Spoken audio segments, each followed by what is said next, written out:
Boom, boom, boom, boom.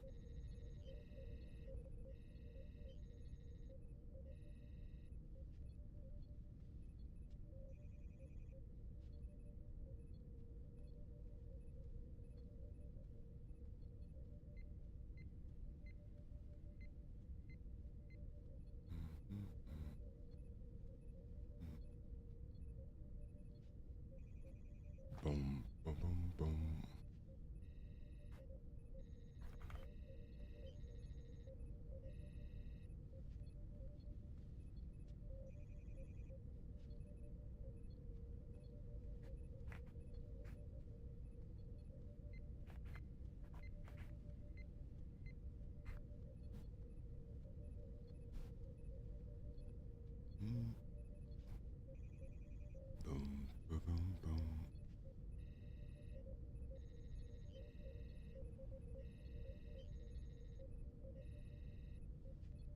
Boom, boom, boom, boom.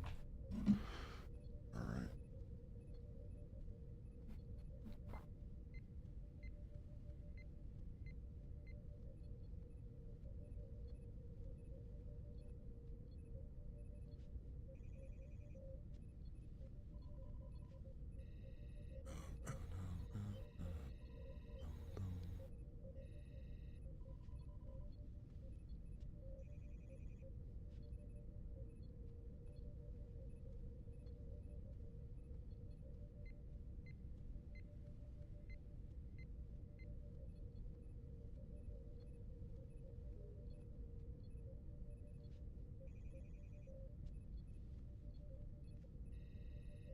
Betty Love, how you doing?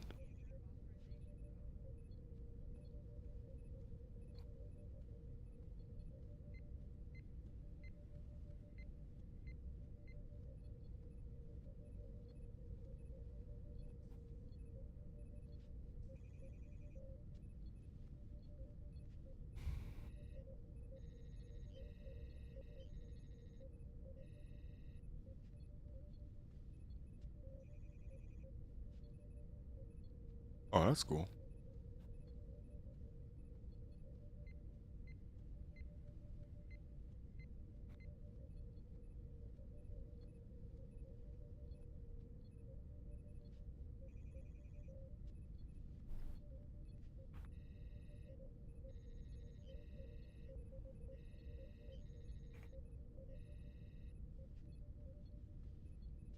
Boom, boom, boom. Elaine, how you doing?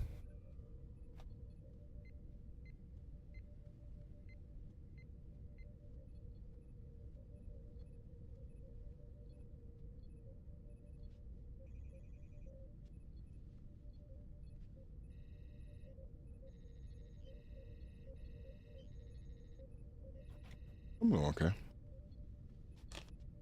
I'm uh, I'm up. I'm healthy. Pain free. You got to keep certain things in perspective.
Oh, you said my fit is great? Thank you. I appreciate that.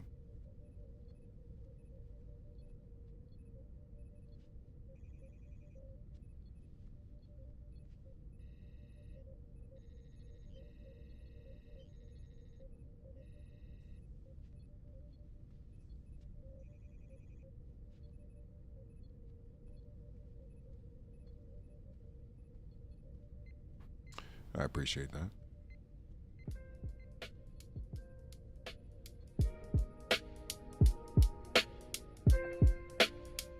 Cheers. Oh, I'll play some Vox Luminous. Drastic. I'm trying to finalize this trade between you, heaven and hell, involving your first round draft picks. Asterisk, you'll know who's robbing you maskless. Flee from the guillotine, we're known for dropping new baskets. Blast this across the Omni, all anomaly, off of the Donnie, walking calmly through this lost Jumanji. This is different, but you all deny me, while I traverse the realities that you author blindly. Often they would scoff at our offering, called it awkward timing. If I can walk through the portal first, you can walk behind me. Yeah, I'm atheist, but I talk divinely. Any of you ever been stalked for rhyming? No, I didn't think so. A Strange Days one-off classic, this is not a sequel. The sixth member of SG-1 with a hefty gun. You'll get dismembered, affecting sons, but I'll bet we won. Them the afraid, living in hate, the Simeon's fate, fishing in lake. If they're biting, I might give thee a plate. Idiom vague, plenty innate, trivium, dealing in bait. From straight oblivion gate, giving them full obsidian slate. If I pay respect off the top, I'm avenging with blade. Each of it taken off of a block, I'm offending in ways you wouldn't ontologically get shocked from living in pain. Even if all of this stops, the potential exists. Think you calling the shots? Determinism dissents. You even call on your gods. For me, none of it fits. I'm sure to most apex entities, I'm a son of a bitch. I'ma get through this maze, even if I have to invent how to sift through the ways. Meaning in non-Euclidean, unlocking different shades. Limited like compendium in spite of living in rage. It's splendid conversing with the ascended. If it's mercifully emergent from words that burst in a sentence, you're cursed in an instance. Aversion perturbed and the surge is complicit. A permanent purge, see him lurking with murderous interest. Loaded for bear, coded for lair, over the snare. The opening's there, hope to despair, frozen in fear. Stuck in this motion, he's toting his gear. The harsher the critic, the more potent the smear. Globalist fear, chosen the spear, broken a sear omen. Open ears, hoping they don't want to hear him open. I'm poking at weird slogans, roving bear token. My flow is the nearest ocean. Hold his beer, he's boasting a mere quotient. I appear gross as defiantly weird cogent. Lying there dying, he's high in the gears frozen. Iron steer firing, flying with rare Trojans. Motive clear, yeah. Nihilist goaded giant of focus, but pious and pulpy to draw upon Mayan and Vulcan. Rhyme and emotions, knowing his mind is as open. Time for devotion, but he is designed from the broken golden tear. These rappers, they scatterbrain. We shatter frame with the precision of batarang. Same shit boiling, we spit on the track again. Different toilets, justice depends on the bladder stain. Yeah, Gray Square.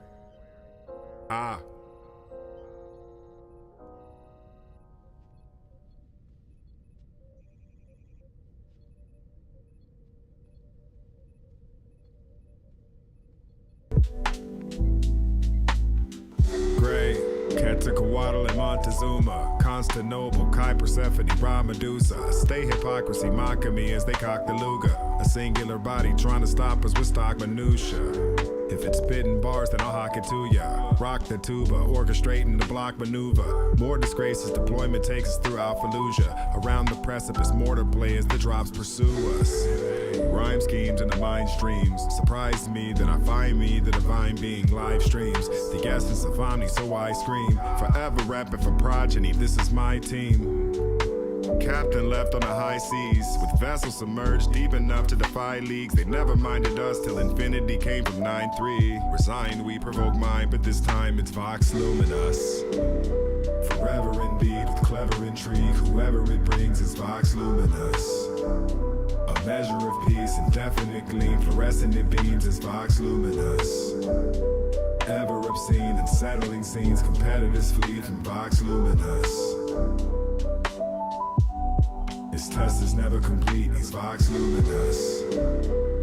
Every voice you knew is just due to echo. Look at them try to walk, condemn what they knew as special. Then ignore my essence, protruding the newest message through the threshold. Let's reverse this world on a single time ship. She and I on the ocean of darkness, seeking islands. Complete horizons that mesmerizes the peak that blinds us. You might find yourself occupying the seat of pilot against a fleet of tyrants. Bright intensive, spew the glow that's indicative of the heights ascended. Quite the vision as they decipher the lights of wisdom. Unified, they come together to fight division. Cost of deference, all to illuminate this way to get lost in seconds. Heed the call, I spit it phosphorescent. It's all quintessence. True and false is often ejected. It's vox luminous. Forever indeed, with clever intrigue. Whoever it brings is vox luminous. A measure of peace, indefinite gleam, fluorescent it beams as vox luminous. Ever obscene, unsettling scenes, competitors flee from vox luminous. His test is never complete, he's vox luminous.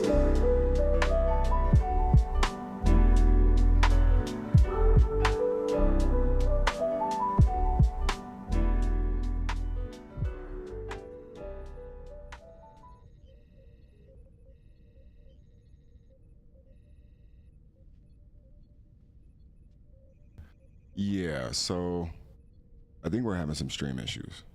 I don't know why. I'm gonna try to work on it real quick. I haven't streamed in a while, so I don't really know why we're getting issues, even though it's telling me that I'm not supposed to have those issues right now. I'm gonna do.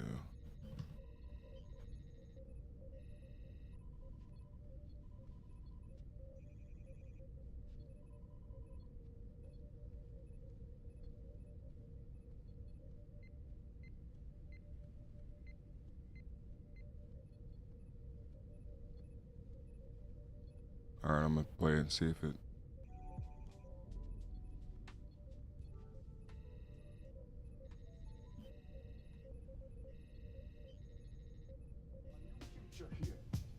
A new beginning for mankind. A new chapter in human history.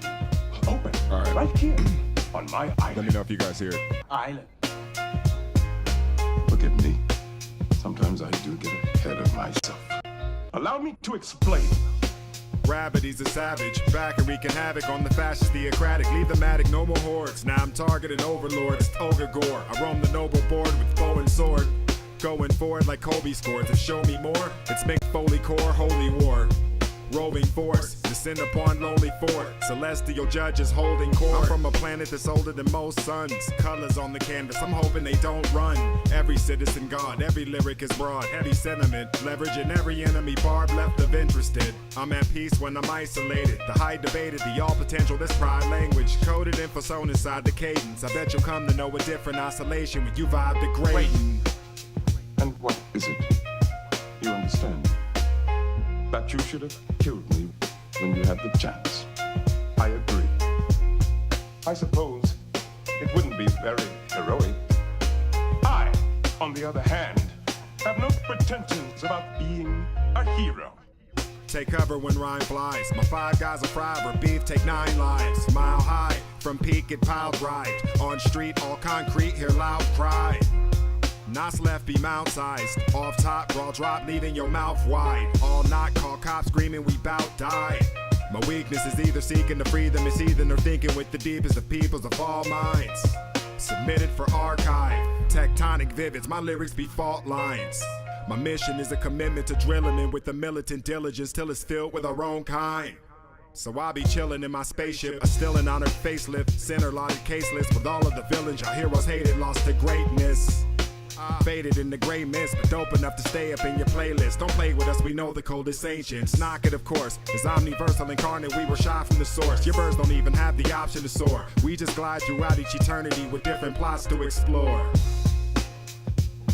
There comes a time when a house has been so damaged by termites that you must not only kill the termites, but demolish the house. Diabolical. Visionary.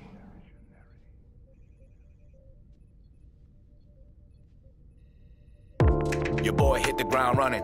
Dead cat bounce, keep it going. Just finished crushing 40 summers. Met a lot of dead and winters coming. The Akashics laughing at your commas. Never met one born at Dalai Lama. Every now and then I spot a dime. I still sit against the wall and check the corners. I still keep a signal for the cannoneers. I've been elevated past too many fears, don't follow me. 40-something looking at these windows. Serve a life sense, what you know about it. Let the sails out, let the wind blow. We all headed to the same, so it don't really matter. I just finished crushing couple summers. I just finished crushing couple summers. I just finished crushing couple summers. I just finished crushing couple summers, yeah. Ops try to strike, man, I'm cool. Class in sesh, take them to school. Lull them to sleep, mash them fools. Step out the pit with a bowl full of gruel. Couple summers crush on an endless road. No tall tales, what a sight to behold. Title's a story and it must be told. How to stay fresh while getting so gold. 40-something looking at these windows. Serve a life sense, what you know about it. Let the sails out, let the wind blow. We all headed to the same, so it don't really matter. I just finished crushing couple summers. I just finished crushing couple summers. I just finished crushing couple summers. I just finished crushing couple summers, yeah.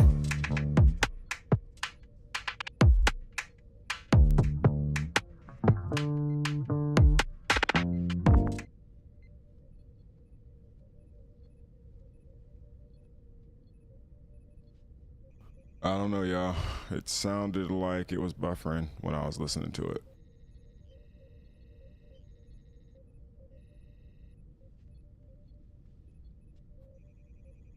I'm gonna try something. I mean, you guys heard that, right? I wasn't the only one who heard that, right?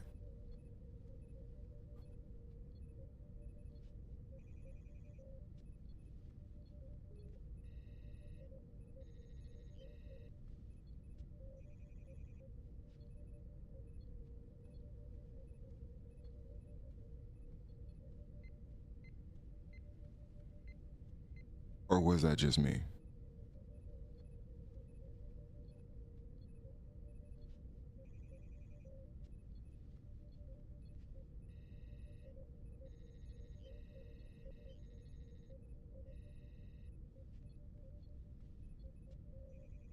No, you didn't hear nothing?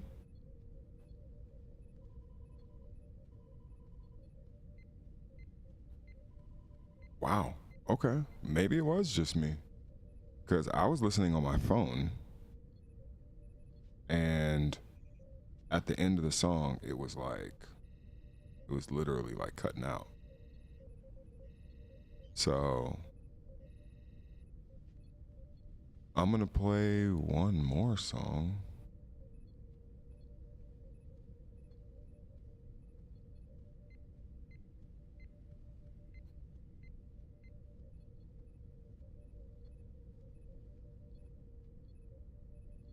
Anybody else can confirm that there was nothing.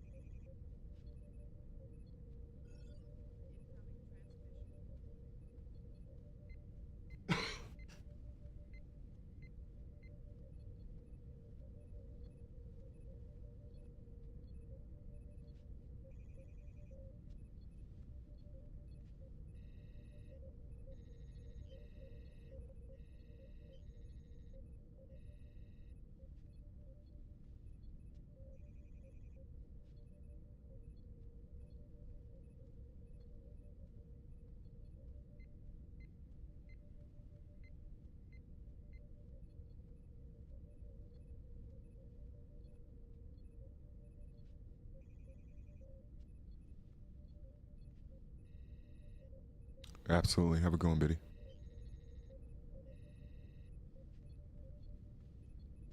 So you know what the best thing about being able to talk about Majesty is? Is that I can also show Majesty as well as show our comics in Majesty, which is pretty goddamn awesome, if I may say so myself. So that's cool.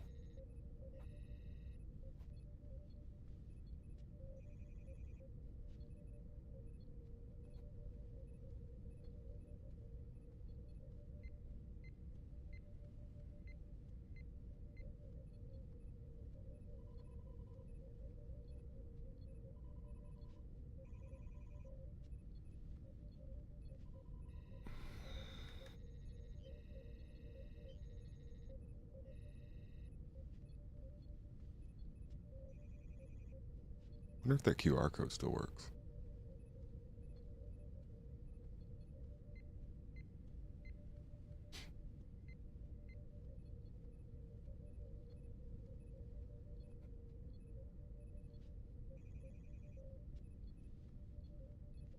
Damn, okay.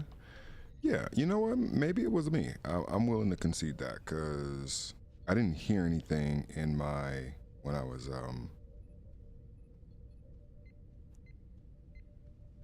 listening to my phone, I didn't hear anything until I started messing with the settings. And that could have been, you know, that could have been something too.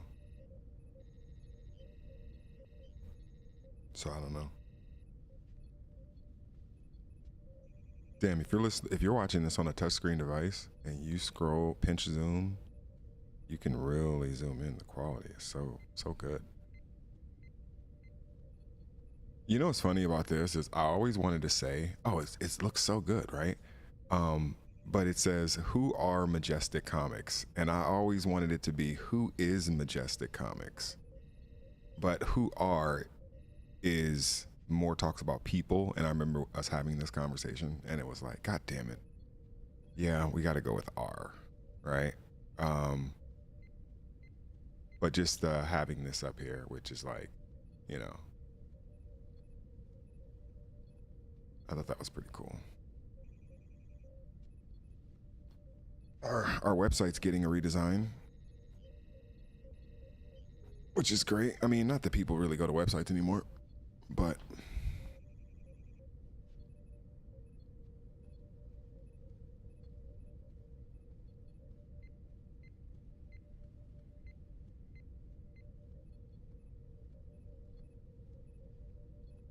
I do love what we did though with this. Just feel like it's crazy.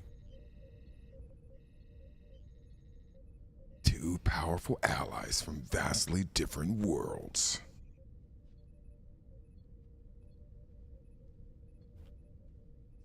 Tombstone's got the better trailer voice than me, but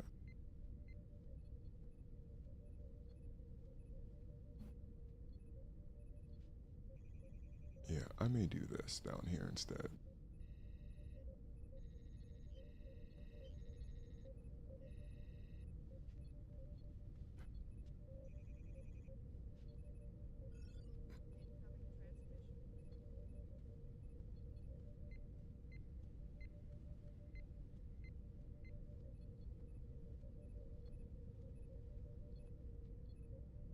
Damn, if your name is on this list, you were definitely there early, for sure.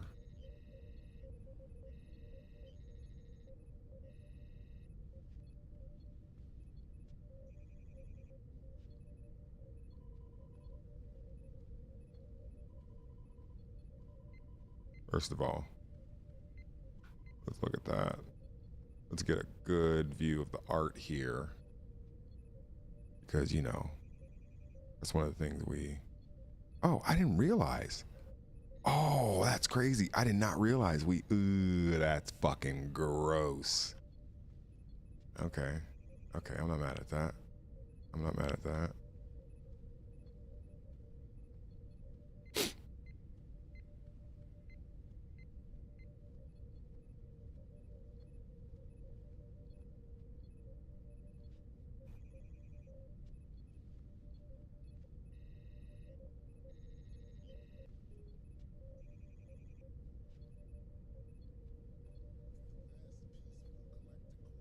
You guys can't hear that, can you?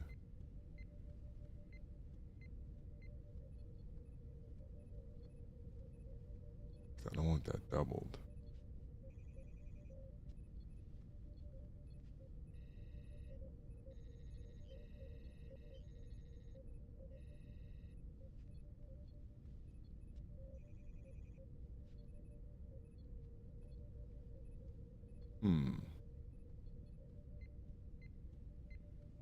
Trying to figure out what I'm going to use for that. I'm looking at my OBS settings right now.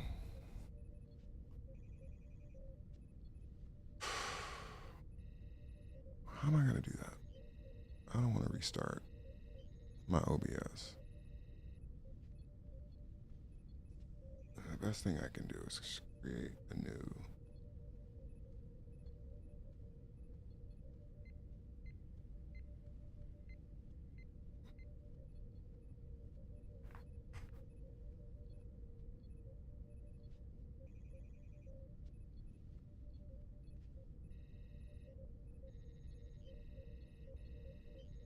Well, and then you got here, you want to copy that, go here, you got big clams there, filters, paste, okay.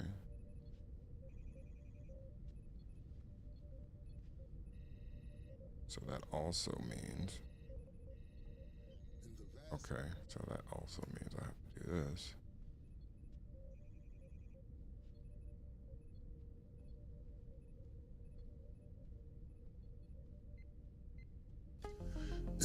Okay. Take it you guys could hear that, right?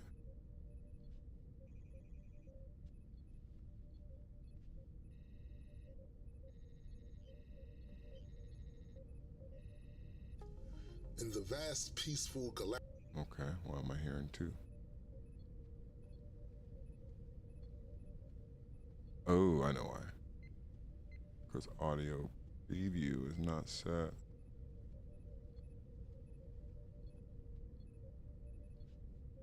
Filters. Wait. That doesn't make any sense. Why is there two of those going?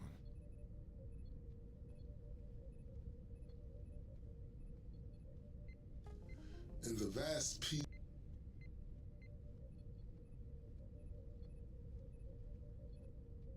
That's weird.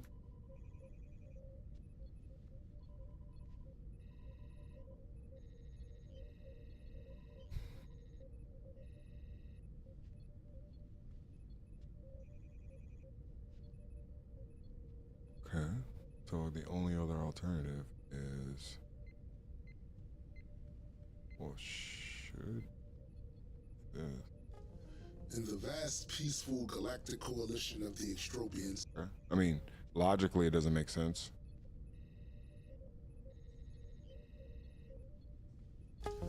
In the vast, peaceful.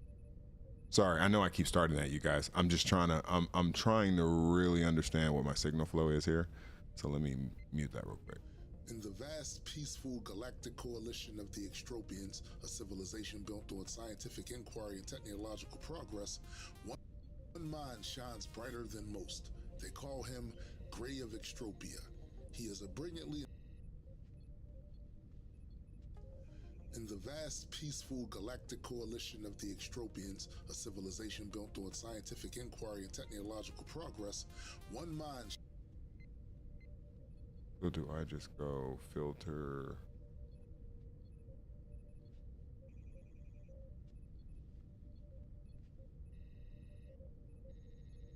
Wonder if that's why. In the vast, peaceful galactic coalition of the Extropians. I think that's right. Yo, I do. Thanks, man. Oh, you know we got some coffee in there just in case you do want some. But yeah, absolutely.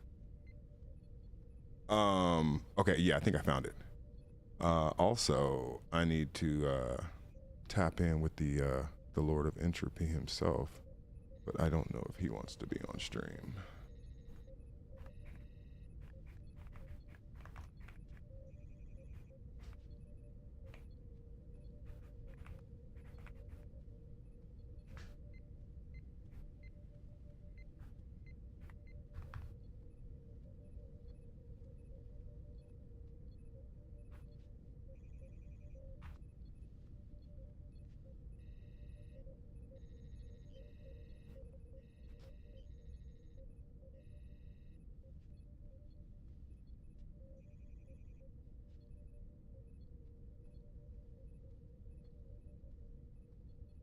All right, but hold on.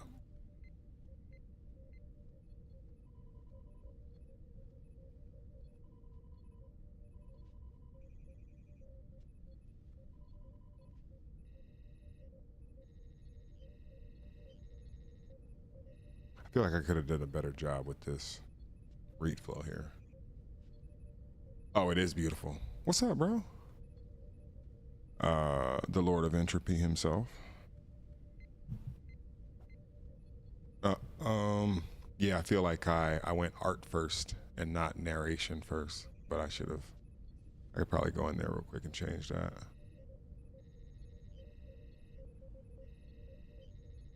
Yeah, let me do that real quick. Because that always bothers me. Yeah, I go like here, like to 7. That 7 is crazy.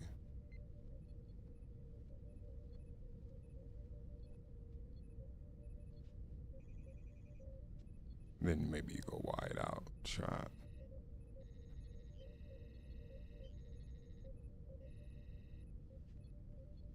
Oh, you know what I didn't know, Tombstone? And I can join you in your office because I saw you in the office. I just didn't know if you wanted to be on stream or not. That's why I waited.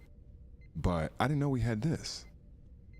Doc, I didn't know we had that layer on there. That's incredible. That's fucking incredible.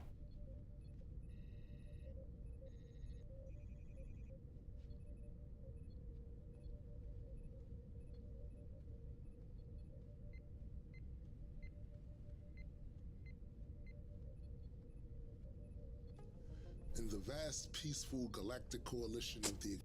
Damn it. Thought I had that figured out.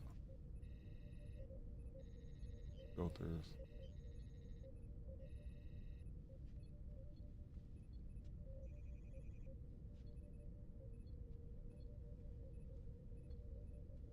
Oh, yeah, no worries. I'm headed there now. I'm just trying to figure out this audio issue as to why. And I think that's because something's wrong with this.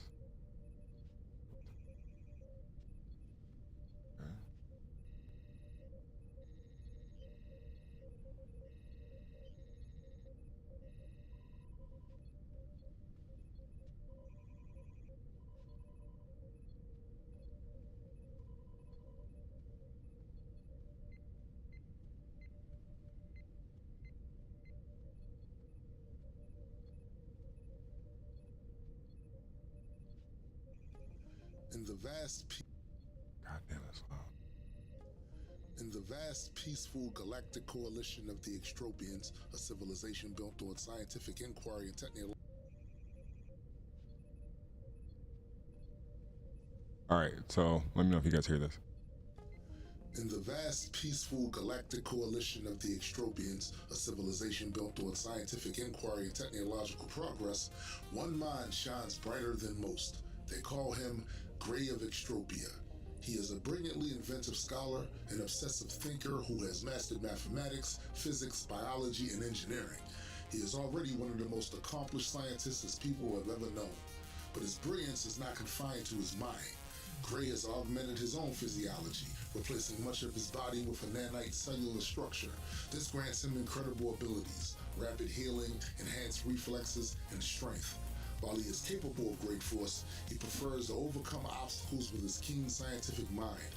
His primary tool is the Hyperstaff, a nanite-constructed supercomputer granting him access to the thousands of years of accumulated Extropian knowledge. He is a genius, a tinkerer, and a central figure in extropy and entropy. That was dope. In the vast, peaceful galactic... So good. There we go. That's a much better. He has watched stars die. He has ended worlds. His is a throne forged in tragedy and paid for in blood. He is Malik, son of Mim. Oh, whoops. Forgot. He has watched stars die. He has I have to ended stay on worlds. it in order for that to stay. His is a throne forged in tragedy and paid for in blood. Which He bug? is Malik, son of Memnon, the reformer, lord of the Entropic Empire. To save his people from a nihilistic heresy, he was forced to strike down his own twin brother Talik. To end the galactic war, he watched his queen, Venora, sacrifice herself to seal their greatest nemesis into a pocket dimension. Hardened by 1,000 years wandering the supervoid, he now rules with a weary, ancient patience, embodying the cosmic decay his people command. He is a warrior king first, a philosopher second, wielding the Warhammer Doom with the weight of a dying star. He has led his savage people into a new era of uneasy alliance, trading open conquests for calculated diplomacy. But in the Oh shit. he has watched, he now rules with hardened by 1,000 years wandering the super void, he now rules with a weary, ancient patience, embodying the cosmic decay his people command. He is a warrior king first, a philosopher second, wielding the Warhammer Doom with the weight of a dying star. He has led his savage people into a new era of uneasy alliance, trading open conquests for calculated diplomacy. But in the calm center of this storm, one must ask, is the Reformer a new beginning for the galaxy, or is he merely the patient, final end of all things? He has watched stars die. That's fucking gross. That was fucking gross. Yeah, no, we have the best comic book experience on planet Earth. Hey, Tombstone, can I come in your office and do you want to be on stream? I don't want to, if you're not ready.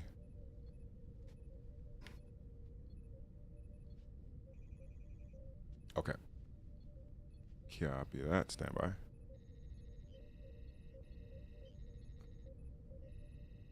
Big clams. What's going on? Hold on, I got double comms and I'm not sure why.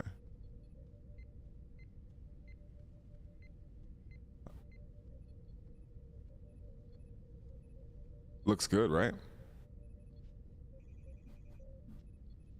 Looks good on stream, right?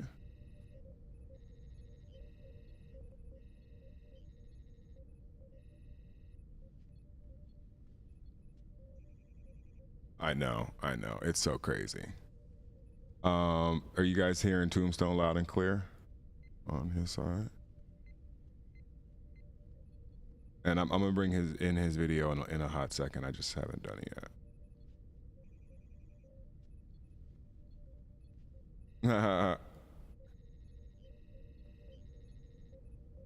But yeah, dog, like it's running really well, and I'm glad that people are getting a chance to actually like see it in action and feel it in action. Mm-hmm.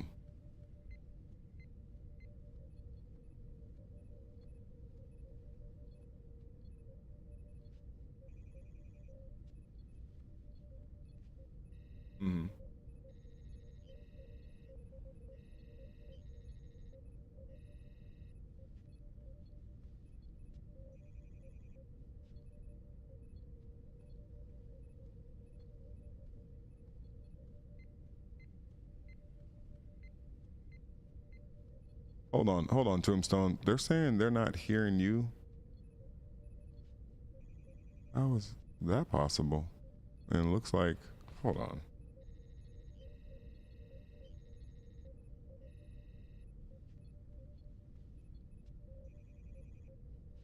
Can you test for me, Tombstone? All right. Okay. Yeah, they're absolutely right. All right, stand by. I'm gonna fix that.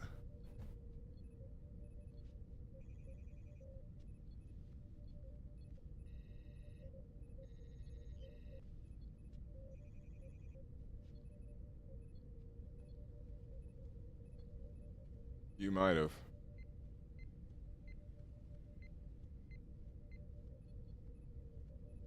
How about now?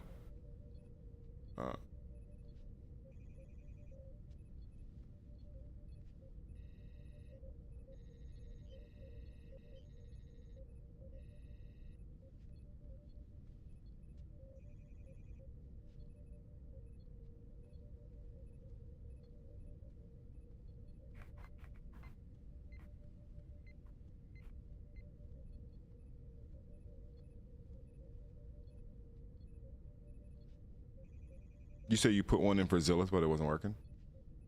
You put one in for Zillith. Okay.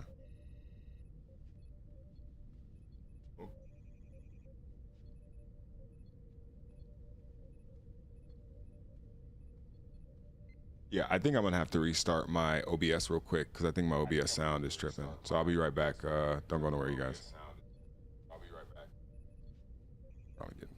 shit too.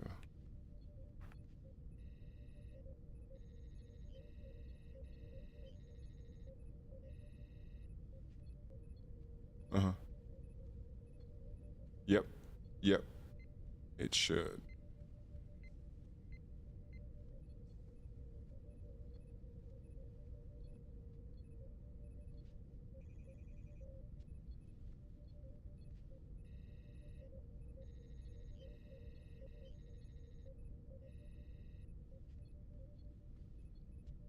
Okay, so I think the problem might be in to Discord.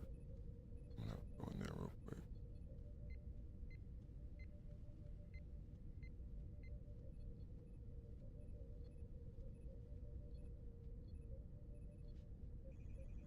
Test for me.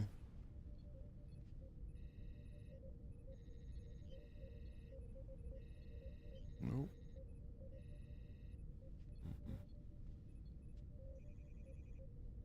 Try now. Testing. 1, 2.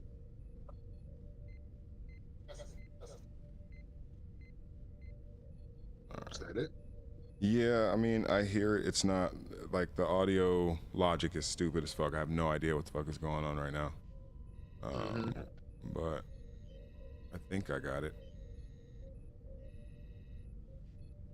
I'm just hoping that we don't hear any double comms or anything like that. Right. Doesn't look like it. All right, well, looks like we got it. But now I wanted to get your video in, and while that, Shut up, SPJ. well, that's not perfect.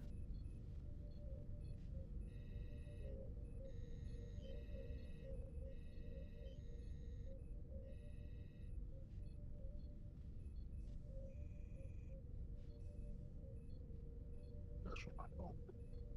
So a little bit of delay would be from my side. All right, but sorry about that. You were saying that the Zillith video was. Oh yeah, so yeah, the Zillip now it was before, but then I think the last couple of times I tried to activate it, the audio played, but there was no video. So Okay. I'm thinking that's a bug or something. Yeah, I'll check it. I'll check in a little bit actually. It's just crazy to me, like what I was saying when SPJ cursed the stream. Was was that like having this been in development for so long, and we come up with features and all this other stuff. Ash, of course, handled her goddamn business. Gray worked on this extensively. It's one thing to have the concept in your head. Then it's another thing to see it work in house, like right. just amongst us. And then now to be able to like show a lot of this to people it's surreal. Yeah, I think the craziest part about it is, you know, obviously we have been here every step of the way, but this has gone from an early idea concept that, you know, you and I talked about 10 years ago. And, you know, I always go back to that interview we had on Indie Comics Relay. Shout out to Indie Comics Relay. But there was a moment where I had said we don't come from comics, and what I meant to say was we don't come from comic book storytelling. You absolutely come from comics. I don't. Right. I don't come from comics, right? Right. But I think what's interesting about that is if you look at the way we wrote the first issue, if you look at the way that we sort of tried to put so much into so little, it justified the app. It justified the sort of majestic experience.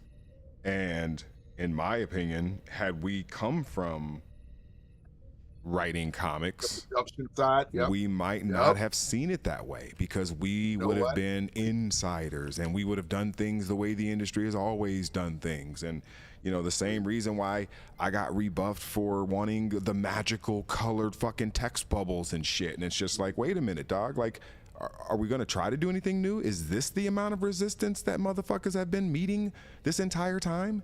Is that what I'm understanding? Because we presented a little idea and people from, you know, the industry flipped.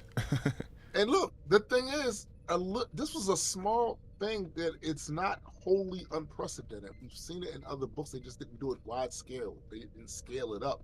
So some of the pushback from that I thought was a little weird. But Right. that's also from um, a industry or a niche that's very traditionalist and has been under attack too. Like it's for years. Like anybody knows history of the comic book industry in this country, it has been under attack several times. Like they at one point they were blaming comic books for the delinquency in children. Like it was a lot of shit. So I didn't know that. they probably yeah. Video That's game that's treatment, where huh? the comic book authority used to be Oh, that's yeah, right. that's where that comes from. That comes from that. So you know when you come from a little niche community that has been attacked and has had to circle wagons and stuff like that, you get real antsy about outsiders coming in and blah blah blah and blah blah blah. The problem, and that's while that's understandable, the problem with that is innovation stops and stagnation just stays around. It stays around, and at a certain point, you do damage to the industry because when you don't grow, you have all these people that aren't kids anymore. They grew up and became adults, and they're new kids that come in, and they have a completely different way of seeing things. And when technology has improved, and they get experience from all their other entertainment, all the other entertainment they get this specific type of experience from that, and it's advanced in comparison to what comic books is. They start looking back at comic books like that's old people stuff. That's stuff that they do. Like we're not really into that no more. Give me. I want my Iron Man on a TV screen or movie screen. I don't want it in a book. This solves for all of that. I was gonna say, to that point, because you bring in a really good point. The medium is your grandfather's medium, but the storytelling is mediumless. That's right. Right? It's medium agnostic. Yeah. It doesn't have to be on the analog, immutable, one-dimensional paper print press form. That is one medium in which comics can be used to tell a story or to spin a narrative or to dissect, a particular social angle or whatever, right? But that's not the only medium, and we found out later that comics really like, I don't know, movie mediums, TV mediums, stuff like that. So as what we're doing with Majesty, we're trying to create a brand new medium for comics to exist upon. And so that's where I feel like we're coming in as market disruptors because, like I said, we received so much resistance with other things that we were trying to do. Every time we would try to sort of explain this, people would try to turn it into some other shit. It's just like, no, turn into dog. something that it wasn't. Yeah, dog. Like, no, it's this is for comics. Yes, it can be applied to other things, and of course, our patents cover that. But it's like, dog, we understand who would appreciate this most, and that's people who love art and people who love narrative, story. And I feel like we cover both those. And bro, in truth, everybody likes story. Everybody likes a narrative. They may not like the vehicle, a specific vehicle with which that narrative is put forth, right? But everybody likes a story. That's how they get you motherfuckers believing in every goddamn thing. Everybody loves a story, all right?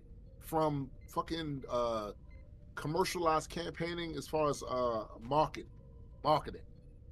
Like all of these things tell a story and people gravitate to it. This is probably one of the oldest things about humanity and about our cognition that we have, is that we learn through storytelling in a lot of ways. Right.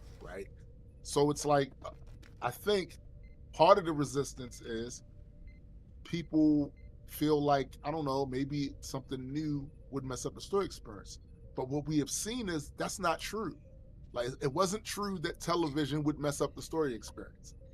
It wasn't true that movies would mess up the story experience. And it isn't true that the Majesty app will mess up. No, it won't. It will enhance it to a point where, actually, if you think about it, it's like a blend of all of the things that comic book IPs have proven over at least the last 15 years that it works well in. We have video, we have audio, we have the actual digital comic itself, and there'll be more things to come from that I can't really talk about right now, but there's more Right, things come of from course, that. yeah. Like the experience of this is going to explode off the page for a lot of people, right? And that's, I think, one of the things that we definitely needed is for these worlds that these writers have created. Yes. They're incredible. Hey, They're incredible. shout out to SPJ and Esha for their Yes. contributions to the Yes. Majestic Comics world lexicon, if you will, Yes. and giving us the opportunity to sort of, I don't know, run the company while we actually have, you know, writers that are competent and know how to world build and know how to character build and things like that. And that's a very Yes. select sort of group of people. Elaine dropping bars. She says a great story creates gravity. It has true weight in space and time if you create a good story, which Yep. is, to your earlier point, it's good to have Esha and SPJ along, because these are great, not just story writers, because they're great story writers. Character builders. They're great world builders, Yeah, character for sure. builders. Like all of the different aspects that it takes to do what we do, they have that in spades. It's good to have Christopher along. That's with true. His That's IP, right. he makes great stories. I just got feedback from his story from Eli the other day. It was like, yeah, this is a great Shout out to Eli. someone else who understands the concept of storytelling, because he has his comic book company. That's what I'm telling you, Right. man. Like, all this entire time, when you guys were listening to our music and stuff, we were telling stories through the music. Yep. He was creating pictures and worlds through the music. This is an extension of that, but expanded to such a degree that it covers all different genres. This literally can cover everything: video, audio, music, print media, all of it. This can do this. Yeah. And to be able to bring this to y'all after having the concept for this, because Greydon tell you initially, my idea was this was going to be a Majestic thing, yeah. just our books. Yeah. Greydon was like, nah. This can be so much bigger than just that, and he was right. All comics. This should be all comics. In fact, this should set the standard as to how comics are experienced today. Yeah. I know you're going to cut a promo on Comixology. Before you do that, though, bro, before you do that, I will try to give them the benefit of the doubt in that they probably don't have people who come from comics and also people who come from, I don't know, techno-futurism or whatnot, right? Extropianism. But I feel like if they had us in their department, we would have built this for Amazon, right? Yeah, we'd have built this a long time ago. We would have built this for whoever had the foresight to say, hey, these guys kind of are thinking a little bit ahead of the curve. Why don't we just turn over the department to them? Now they're gonna have to pay us for it. But it's interesting because all of the comic book experiences that are out there outside of us, they're all rooted in the sort of past and the sort of one dimensionality that comes with the past. And I feel like what we're trying to create is so much more multi-dimensional and multi-contextual. So yes, what do you think? I 100% agree. So I'll put Comixology over even more. Even with that very, very bad interface, they still have 100 million goddamn users, right? So salute to them for that. The issue, though, and this is where the promo part comes in. It is a lousy experience. And it is, just in my view, a form of malpractice to present comic books in this way. Now, I was one of those people who was into Comixology before Amazon got it. Right. And it was cool. They had the smart panel and it was all right, right? Once they got it, though, I guess they was trying to fold it into their Kindle stuff and completely wrecked the experience. But even then, before Amazon grabbed it, after using the Majesty Reader, even the earlier versions that everybody lauds as much better of Comixology don't compare to this. The readers deserve a quality experience. And I firmly believe if you give the consumers and the readers a quality experience, they will always support your stuff with their dollars because it makes sense for them to do so. And it will get to a point where they won't even know how they actually consumed comics in the first place without these features. Because that's how I am now. Mm-hmm. And I am fairly certain you could obviously say I'm biased because I'm always team. Right. But I, before all of this, that 8-year-old comic book kid would have loved to see this and have this. If I could have had this sitting in the corner of the living room, instead of flipping the pages and trying to be very careful that I don't rip them and all that other stuff, right? And I had like a tablet in my hand or a phone or whatever. Yeah. And I'm just doing it that way with all of this stuff, being able to see the videos and learn more about the characters and find which books that the writer is referencing in the narration box easily without me having to then leave the house and go to a comic book shop and hopefully they have it there, right? Like all of these things I would have loved to do, loved to have. And I think the kids nowadays and adults nowadays are they're gonna love this. This is to me a mature. It respects the readers. It respects the reader. Right. To that point, you know, I always come back to the sort of art aspect of this, where it's like, and shout out to Big Struck, 1/3 of the Triune, and our brother. His art is so beautiful. I'm offended when it's covered up by text. Like I'm legitimately offended that someone would dare cover up my boy, your boy, and I mean your boy. And I mean your boy. Yeah, I just, it would be, hey, Sci-Fi Savage, how you doing? But to me, it would be like covering up a classic art piece with plastic. You know, just putting plastic on it, or you know, it's just like, what are we doing? Why are we covering up this beautiful art? I only want to cover up the art when I have to, which is when I need to see what he's saying. Yes. You know, and once I'm done seeing what he's saying, yeah, give me his art back. I don't want to see anything else. I want to process the story, it like so this. let me just enjoy this. Yes, let me just, I know the story now. I've read it 100 times. Now I just want to see the art and let my imagination fill in the rest. Yeah. Right? And we're giving your imagination a whole bunch of fuel because there's a whole bunch of other things there that you can consume along with looking at just the art. You're listening to what the character is about, or what the writer or artist was thinking while they were drawing this. Yes. Or some history about the situation that's happening right here in the comic book. Like, so basically, imagine Struck. Struck is doing a little video info tip, and he's going, well, how this first all started was, I've been in the comic book industry on the production side for a long time. I was a fan of these two MCs. They happened to see on my page that I do comic book stuff. Then they approached me about doing this, and I was the artist, and I took it on to myself and said, okay, sure, I'll give you guys a chance. And then one day when they decided to really take this seriously, they made me a partner in the company.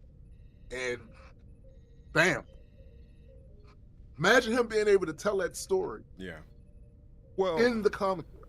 What's interesting is his art is used in the patents to show the system that we filed for that was novel, and there was 2 of them in there. Yeah. And it was interesting because it's like, I remember, you know, kind of telling him like, hey, all I need is your assets. Like, just give me your assets, I'll do the rest. And he was like, all right. Pause. Yeah, oh, well, that's right, Big Diddy. That's extra large Diddy party on a Friday night, dog. I bet you he said that within the last 48 hours. Yeah, I need your assets. Yeah, I need your assets. Anyway, but here's the thing. I go back to like needing the assets and having the resources to call them whenever I need them, right? So, of course, he was working on other projects, and you know, he's got to make a living. So, in working on those projects will have priority, but it's like, hey, Struck, I need the last 3 issues, all the layers from all the pages so we can build these experiences. Yeah. And he was able to do that while also filing this giant patent with all this different stuff in it, using his art as the imagery to show in the example what we were doing. So, it's pretty amazing. It is, bro. And again, a lot of y'all remember that for us, like, we are creatives. So whether it was music, we was doing music, when it was, we were YouTubing and doing that heavily. For me, photography and videography and all of that stuff. We always, like, this is what sustains us. This is like a big shift in how our lives are going to be starting next year. Big shift. Yep. Just like when I got when I had got my second wind in music and acquired a larger audience, right? That was a huge shift in my life and what the things that I had to do on a day-to-day basis, things that I was going to do on a day-to-day basis. The comic book thing, when we started the comic book company, that was another shift. This is a titanic shift, because never before has anything that we created, at least in the comic book realm, is going to have this sort of impact. This is going to impact readers and publishers. Yeah, and advertisers. Yeah. I feel like there's so many people who could benefit from this type of storytelling. Now, here's the interesting thing. We always use wrestling terms, and if we're not using wrestling terms, we're using Star Trek terms. But I feel like this is the first time in my life, anyway, that I have been able to, even as a tag team, be in the title conversation of anything, right? To have the best in the world of anything. Look, in my heart, I believe I'm the greatest rapper of all time. But, of course, you're supposed to. That's exactly how you're supposed to. That's not something that is, objective. Everyone's going to have their own opinion, and that's great. In my opinion, we have the objective best comic book experience on planet Earth, and it's not even close. Respect to all those other, brands and mediums trying to do this, we're not competing with them, because they're on one dimension and they're all trying to do the same thing. We're trying to do something totally different. And because of that, they can be the Netflix of comics. We're going to be Steam. Right. Yeah. I love the way you put that. Sci-Fi Savage says this will revolutionize the way people experience comics. And I truly believe that. I in my heart of hearts, I knew what we were building was what she just described 2 years ago. Yeah. When it took us a year to build the back end. You know what I'm saying? Before we did anything on the UI. Shout out to Ash. Yeah. So, yeah, it's pretty incredible what we've done. And this goes to sort of a greater contextual conversation about the nature of Grand Unified as a community, because all of this was because of the people who are within this community and within arm's length of each other. Everybody who's worked on this particular project and anything I've ever done business with are all vetted members of GU. They all belong to a house. I mean, it's funny that it's vetting season, so, but yeah. I feel like I always have to bring it back home to the turf. Like you said, you're always team. Like I'm turf first as well. And I feel like without Grand Unified, none of this would have been possible. So because we did the music that we did, we call it beacon music. I call it genius beacon music, because if you're a genius, we're summoning you. Find us. Get your ass over there. Yeah. Get your ass to Mars. Get your ass to Mars. I was watching that yesterday, dog. Straight up Total Recall. Did you see the new one? No, I haven't seen it yet, but I plan on it. But first, I want to watch the old one again, and then I'm gonna check that out. It's so good. It's one of my favorite movies of that time period, because I think The Thing and that came out around the same time. Something like that. Yeah. I know that Arnold was on a roll at that time. Like, he could really do no wrong, and he was just dropping shit like that. Yeah, he was.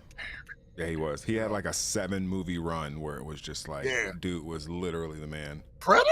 Yeah, And now, yeah, he was just it's crazy. killing it. To that point though, I feel like when I was going through the comic, just looking at some of this older stuff, like we did this with the idea that it was going to be done in this way. It was going to have the ability for us to like expound upon things. You have videos in here. I want to check this Zilla thing real quick. Okay, yeah, do that. What is going on with that? I gotta clear this cache real quick. Let's see here.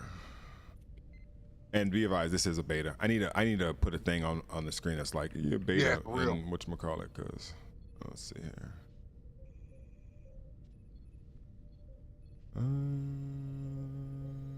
Okay. You looking for that page? Yeah. Go back. I got a delay on, so I'm not sure exactly. Yeah. And I think OBS is also using hella resources right now. It's this one right here. Mhm. It's that one right there. In a world Oh, where it's working. survival meant becoming Okay, either all right. predator or prey, All right. I chose neither. I chose power. I like how Zilla cuts her own Born promo. into the shadows of the Yo, Predoran it just forecast, seems- it they seemed- branded me Like that's her personality. Yeah, She's she's. not gonna let nobody speak. You know what she should have did? You know what you should have did? You should have started I the shoulda promo, started, and then she goes, and "Get then your ass out of the way." I might go back and do that, bro. I might Stupid. go You're back hella and do that. dumb, dog. You're hella dumb. That's hella stupid. I love it. I love that shit. So get your ass out of the way. This is my fucking promo. All right, look, this is what I did. And she just comes in Right. and crushes. expendable. Oh shit. In a world where survival meant becoming either predator or prey, I chose neither. I chose power. Born into the shadows of the Predoran forecast, they branded me expendable, forgotten. But in the bloodied silence of rebellion, I rose. They say I brought down a warrior chief with nothing but strategy and claws. That I turned prophecy into policy. That I became queen of a people bred for deceit by being the most honest liar among them. Let them speak. I am Zilith, High Chiefess of the Predoran, empress by will, feared by law. And when the stars burn down and order crumbles, I will still be here, watching, calculating, ready. Yeah, that's sick. That's amazing. In Just a having Bro, that. listen. Just having that. It's Just like having that. it's like you don't have to Imagine really. what this does. What'd you say? Imagine what this does for other publishers. Oh my They goodness. really get the they can really get to put their content over.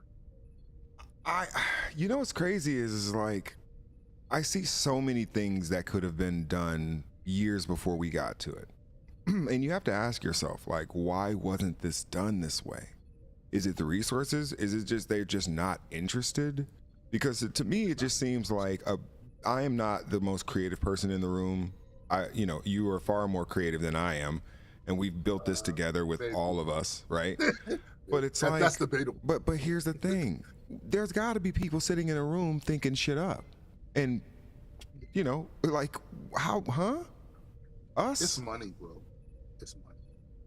It's money because once they become successful, even moderately so, right?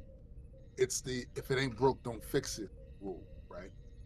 We are getting revenue on a consistent basis with this. We are paying bills. People like what we do. This is what we do. The it's not broke, don't fix it thing is the very thing that creates the stagnation because it does kind of freeze you in place.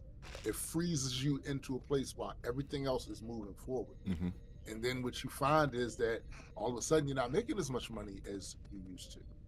Then it's these new upstart motherfuckers that came along with some new shit, that new hotness, and you trying to figure out how you're going to reinvigorate your brand. Well, part of the reason that your brand got stagnant is because if it ain't broke, don't fix it. rather than take that particular take on it, take just a more scrutinous eye at the industry and where it's at currently and where it's going. And I think that's a better way to think of that, because none of this stuff is bound to stay the same. It will always shift. It will always, move on, either evolve. Sometimes it even regresses. But if you're not flexible enough to be able to see that shit coming, and any of that, your company's gonna lose. It's gonna wind up falling off to the wayside and becoming irrelevant, especially now. You know what's interesting too is that I don't really think that they'll understand that we're not their competition. We're their ladder, because Steam doesn't compete with EA. Steam doesn't compete with like Square or like Sony Sports or anything like that. Like, they are a platform. And just like Netflix, just like Paramount, all these other platforms, Spotify, they simply provide the means for you to put your experience there. Now, other, places out there may have their own sort of experience, but that's not novel in any way. What we did, which is what our sort of patents say, is that we're doing something novel. And so that the experience has to be centralized. That makes the experience centralized. It's like you said this a while ago, that we're not competing with any of them for two reasons. One, we have a completely different experience over here that none of them are doing. Two, we are just another platform in the distribution chain. Right. So if you want this stuff on these other ones, you can have that. Yeah. They have a user base, of course. We don't even want that money. You want that money. We are just consider Majesty Reader as another in the chain of your distribution, so that when you drop your books, what a sell. You release those titles, release them over here too. In fact, release them over here first.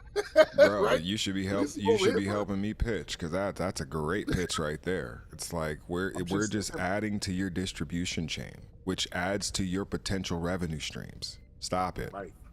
Stop it. We're not your competition. We're your force multiplier. Right. Right? Oh my goodness, yes. We take your publishing company you have there, that IP you have, bro, we're gonna help you present that shit in the best possible light. Right. Yep. No, I agree, man. So that's I feel like that's the beauty of Majesty, and that's the beauty of like what we'll be able to do with people just saying like, hey, I'm gonna create my own experience. Obviously, there are going to be different takes on that. We, talked about the original usage of the vinyl record and what it ended up being used for, people scratching and stuff like that. Yeah. From we've seen that. Huh? We've seen that already. We've seen that already too with the way Eli does his stuff on the app. Like, he has a different method. Yeah, just different take. Yeah, I agree. From an in-universe question, I was reading issue... Okay, so we'll talk about this in the meeting, but I was reading the original issue, and I remember there was a mention to Chaos, and I know we don't meet her until later on in that original issue, but I also was wondering if you were going to do a little video for her, or if that had already been done. I'm sure you've already thought about that. It should be on there already, unless I took that down. Yeah, go check. It's on the same page with Zilla's. Oh, you know how Majesty pays for itself? How? This panel right here. So you have this beautiful walkway, right? Oh, yeah. This whole thing. And then, of course, you have this giant text bubble. But guess what? We don't need that. We can just remove that. We can just take that out. You know what I'm saying? We can see what Structure's mindset was when he was inking this. You know what I'm saying? Let me see what he was doing. Oh, yeah, that's fucking amazing. Wow. Imagine how that turned into this right here. That's crazy. Right. I remember when we first saw that panel, it was like, what the fuck? I know, that was so crazy. So Decaeus is in command here. I remember thinking about how much we had to sort of introduce the reader to. Yeah. We still got a lot to introduce them to. Yeah.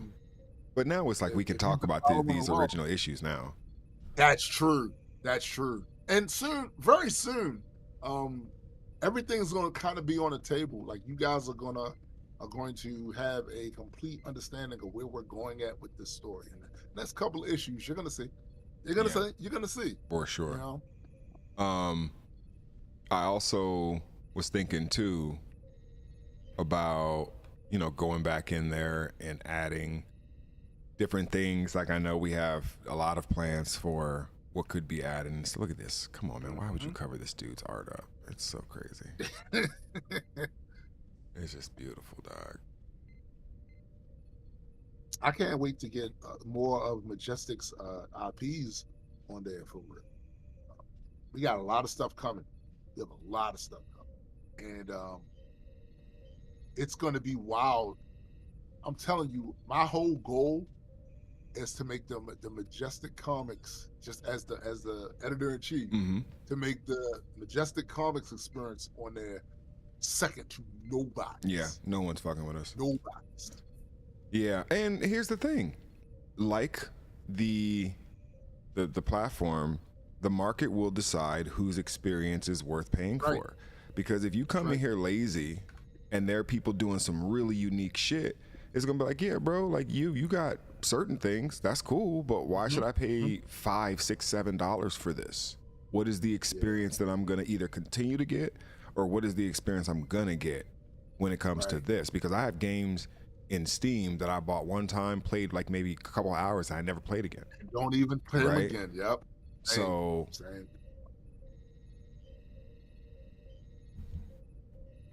I think we named the species, didn't we?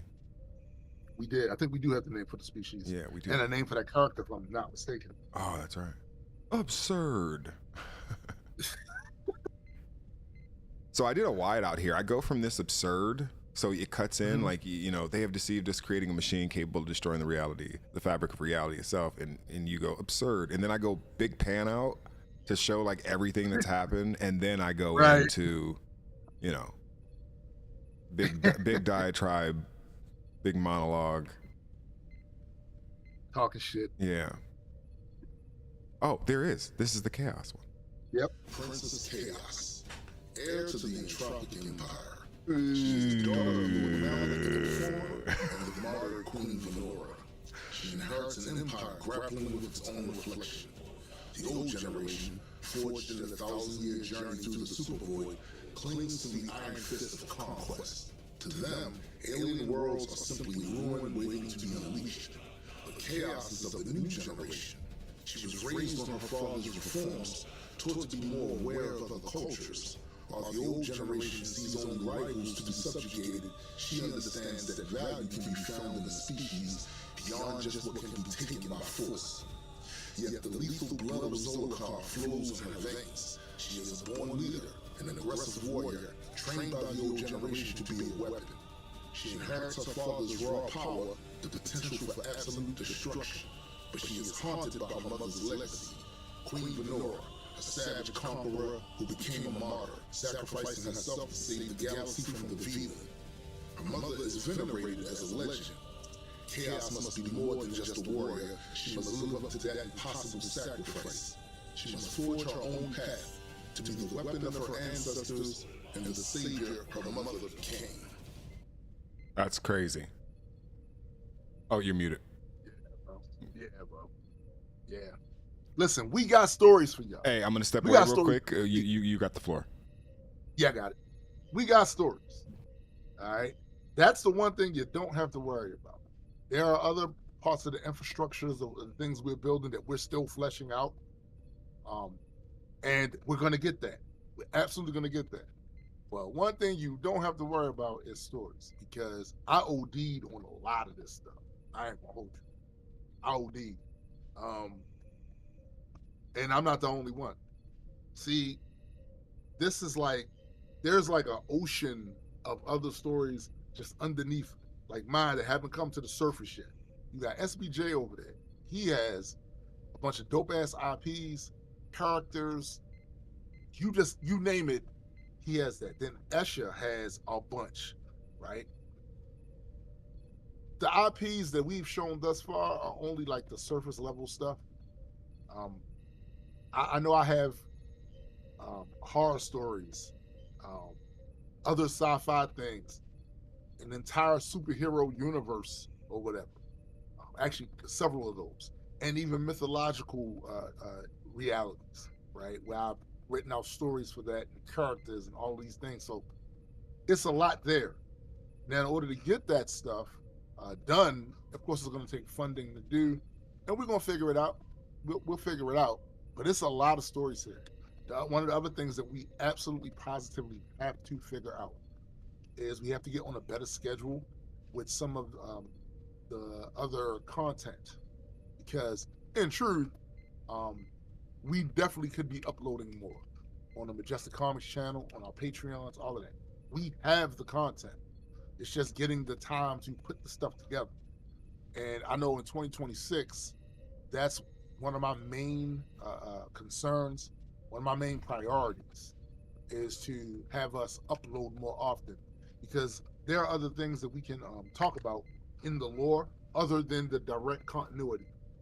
So we don't need to give out spoilers. Mm-hmm. There's a bunch of history to all of these characters that we could explore. There are other circumstances, situations, scenarios. Some of these stories might not make it to an actual comic book. These might just be stories that are these one-offs that you'll find maybe on the app. It could be on the Patreon that then gets funneled to YouTube, because we have all these different tools now to be able to do video and animation and all that sort of stuff. So 2026 is definitely the year. There's a lot of things on our plate in 2026, but that's going to be a priority, even if that means we have to get somebody to focus on that almost exclusively. That's what they do. Yeah. You know? Yeah. Well, I mean, the good thing about being able to drop more regularly is we have a platform we can specifically drop to in our style. We don't really have to like wait for Amazon, and we don't have to ask Amazon's permission, or, well, it's not formatted correctly, and you get kicked back, and That's it's true. like none of that stuff. That's it's just true. us. That's true, bro. So we can set our own price, and it is what it is. I just feel like it was hard for us to release regularly because we didn't have the medium to do so. Now we have our own, and it's, from that perspective, it's like, yeah, I'd rather we have waited and not put out a bunch of stuff in a way that we were just sort of rushing. We're finishing our 4th issue. Yeah. Mm-hmm. And that to me is way more important than trying to rush something out and getting it sort of completely wrong because we were rushing it. Obviously there's still stuff I would go back and, if we could do certain things over again, yeah, of course you always would do certain things over, but I feel like out of that situation came this platform, and it's like, dog, there's nothing better than this platform. It's not. Also, the idea of just being able to release, at some point, that's what it's going to be, and the physical copies will be for people who are collectors. And, but we're going to get to a point where we prioritize the Majesty Reader release. Yeah, the Majestic experience. It has more stuff to it. Yeah, it has more stuff to it. Just more stuff to it. Yeah, there's a comic called Enhanced. Have you seen that? No. It's on Kickstarter right now, and they just have like a certain beauty to their books and their comics, but it's like, bro, imagine that on Majesty. Like, it's gonna be lunacy, bro. Yes.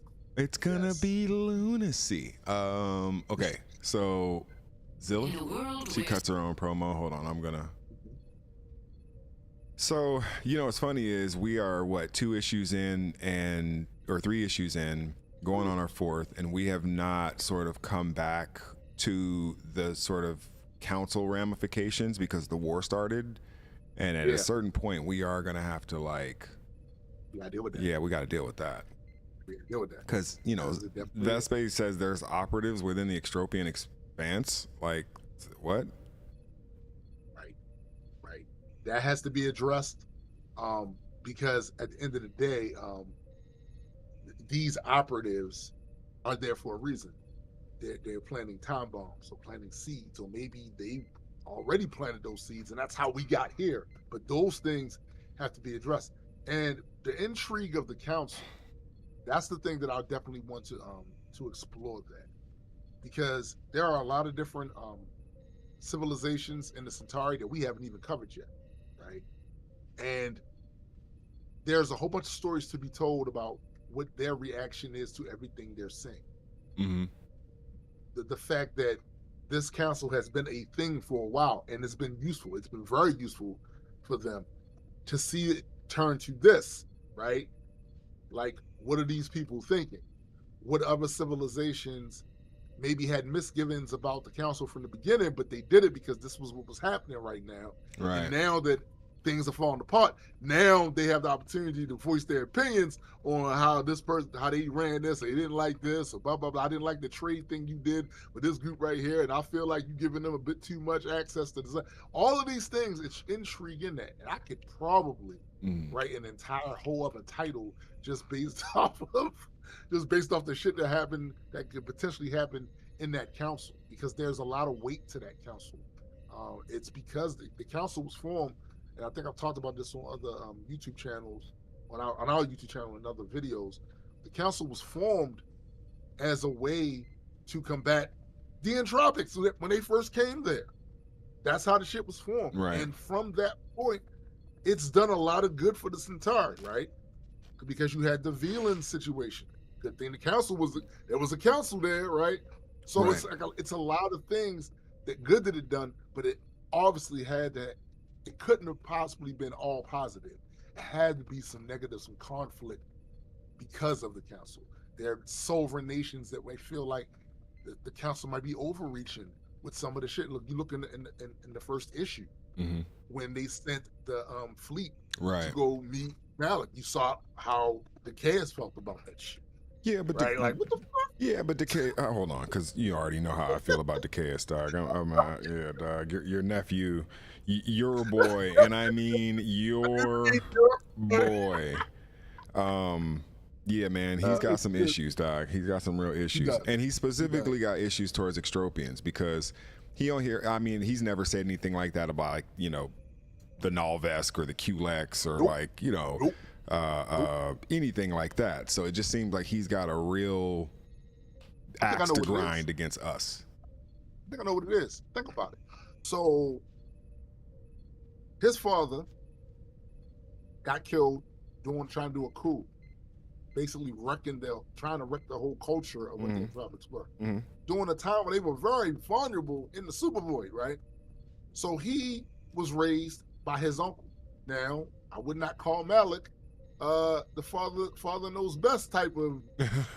That's not what he is, right? It's not what he is. So he raised him not really as a son, but as, you know, a weapon, right?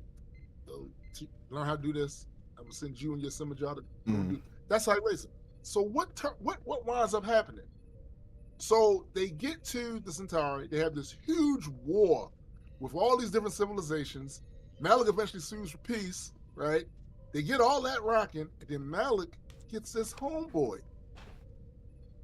That's a completely different species, right? Completely different culture. That actually the antithesis of what entropic culture is. Like, and him and Malik is super cool when he sees Malik showing actually more affection towards this person than he ever really showed him. And what does this person happen to be? An extropian. Right. Okay. Motherfucking extropians. Okay. That makes sense, actually. I could see that a little bit. I can see that a little bit. He probably feels a way about that shit. You know, like you said, he ain't had that same spice for them other civilizations. We ain't seen that yet coming from him, right? Yeah. And it's not like he hasn't fought them because he participated in that war. So it's not like he hadn't fought them before. Nah, it's personal. It's personal. Okay, let's talk. He's already a bigot. Yeah. Well, I was gonna say he's at least an entropic supremacist. At least. Yeah. Right? Yeah. I mean, That much is clear after the first couple of issues, but makes for a good heel. But then, you know, Gray refers to this device, which is interesting. I wish Esha was in here because she knows a lot about Verifex and Verifex Yes. 2. And this is essentially, this might be Verifex 2. No, Verifex 3. Because Gray, so Verifex is the name of the machine that Nortir Zagain, I don't know if your phone is near your microphone, but I'm picking up some signals. It is. Okay, It yeah. is. But basically Nortir Zagain, which is an extropian who existed like, I don't know, 1,000 years before Gray. Right. He basically invented something that Gray was working on, but years prior in secret. Right. And so Gray is building a modern version of this, but in doing so violates a very specific clause in a treaty that was due to the Velan War, which when like Tombstone was talking about, when the Entropics came into the galaxy, they had sort of a first incursion incident, and then of course the Velan that was following them came to this galaxy, and this galaxy had to sort of band together with its most strongest minds. Of course, Gray was a part of that years prior in a much more younger, inexperienced version of himself. But there was something that was used in that conflict that was outlawed. Can't use it. Right. If you do so, you are violating a sort of weapon of mass destruction treaty clause. And of course, that will trigger what triggered, which is essentially the fleet delegation summoning one of the primary members of the council to say that one of the other members of the council has violated their agreement not to basically prosecute weapons of mass destruction. So that's kind of what Gray's perspective is when it comes to, or at least the Entropics perspective is when it comes to Gray and what Vespe presents to the council and says, this is what they're working on. Yeah. It's his Vespe's narrative. It twists the truth. But one thing you'll learn about a lot of these characters and factions here is that they all have their own truth. And like somewhere in the middle, there's the objective reality of what actually happened, but they see it all from different perspectives, which is what inevitably causes conflict. They, for instance, as far as Malik is concerned, hey man, this treaty is the thing that has, for the most part, allowed the Entropics to thrive here too, because we came in hot, as per our custom to do, and we got into a situation where it started getting out of control. We were doing very, very well, and then these motherfuckers teamed up. And then these by the way, these motherfuckers developed a type of ore that was highly resistant to entropic force energy, and they were now putting it in their ships, in their armor. They're using the radiation energy signature from it in their weapons. Like, okay, we're doing well, but how long can we sustain? No, it's time to sue for peace. We already have some territories we can conquer, blah, blah, blah, this, that, and the third. So he's looking at that treaty completely different. The way the Extropians, and specifically Gray, sees that treaty is, he sees the value in it, but he also thinks that there are some things in there that are very restrictive and restraining to his culture, which is about scientific achievement, progress, and evolution, finding out new things, and blah, blah, blah. And because everybody there is so wary of another war taking place, somebody having a weapon or technology that so far exceeds everybody else that they can subjugate the rest of the galaxy as a result of that, because they're so afraid of that, they probably were a little heavy-handed in the treaty, you know what I'm saying? And didn't think in terms of, a lot of the ubiquitous technologies that have been developed throughout this galaxy has been thanks to the Extropians and the Culex. Right. That comes from allowing them to do scientific research and discovery and all these different things. Yeah.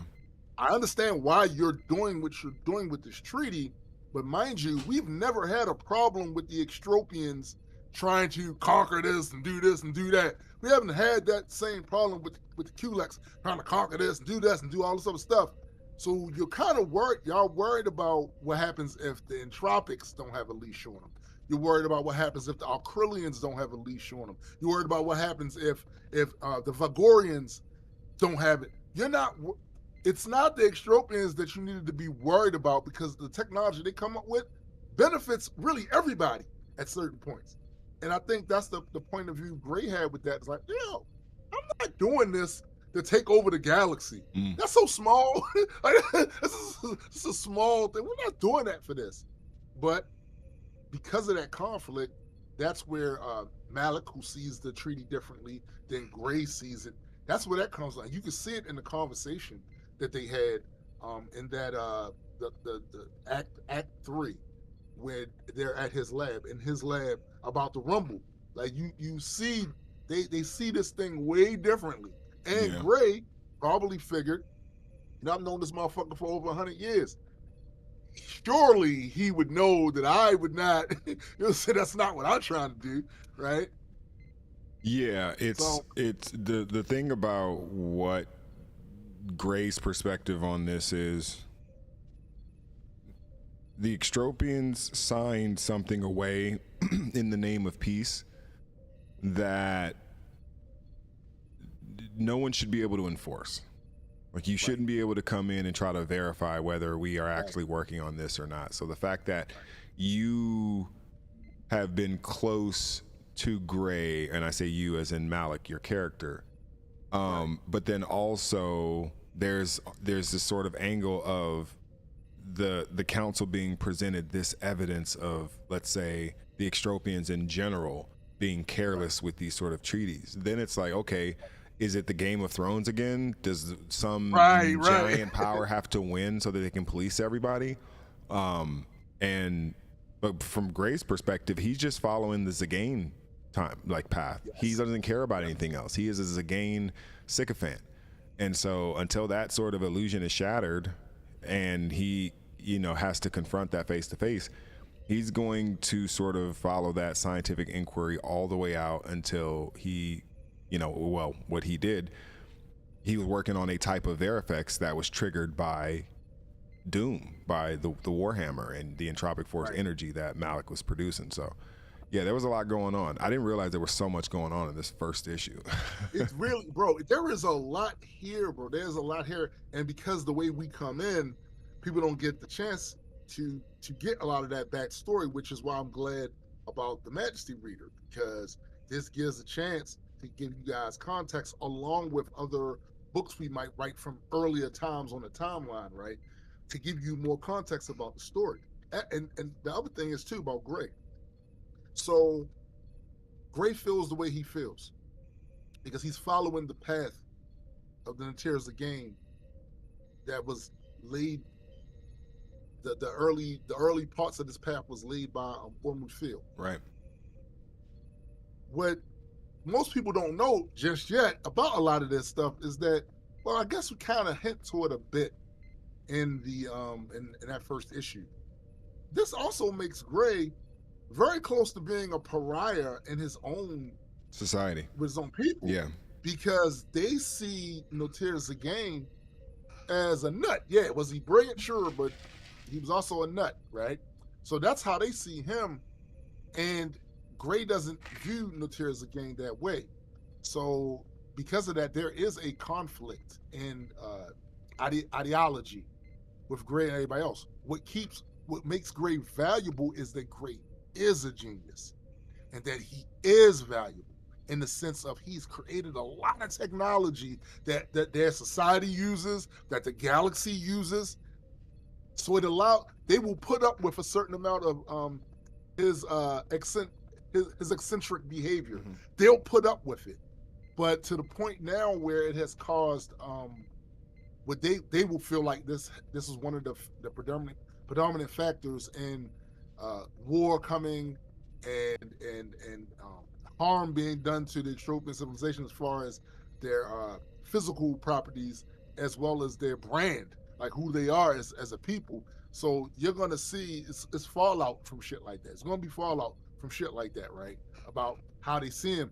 So this may have exceeded their gratefulness when it comes to his ability to create things, and this may have Right. exceeded that. Like, oh, you crossed the line with this one, bro. Well, right? right now, But again, well, I was gonna say right now to the Extropians, all they know is, at least from an outside perspective, is he's dead, and Yes. he died in the incident that also caused the death of, the High Lord of the Entropics. So it's like, okay, I don't know what we do with that. Right now, his death. I mean, and think about it. I mean, for those who don't know, we're going to be talking about everything up to the third issue, right? So Yes. spoilers, Yes. like obviously, whatever. But that last book went out for a year. yeah. So, But Malari does not know Gray's fate, right. right? The last we saw of her, if I'm just pulling up, what issue 2? Is she in issue 2?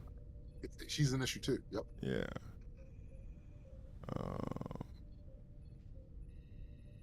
Yeah, the last we saw of her, she was basically escaping with Chaos, right? And injured. Right. She was injured. In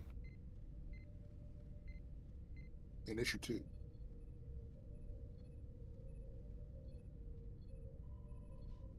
Yeah, that was the last time we saw her being What up, carried Ryan? off. Ryan, peace. Doc, this helicopter scene is amazing.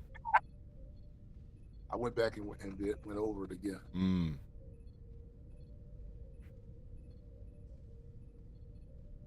Yeah, that I feel like you really dialed in the dialogue in this issue. Nice, bro.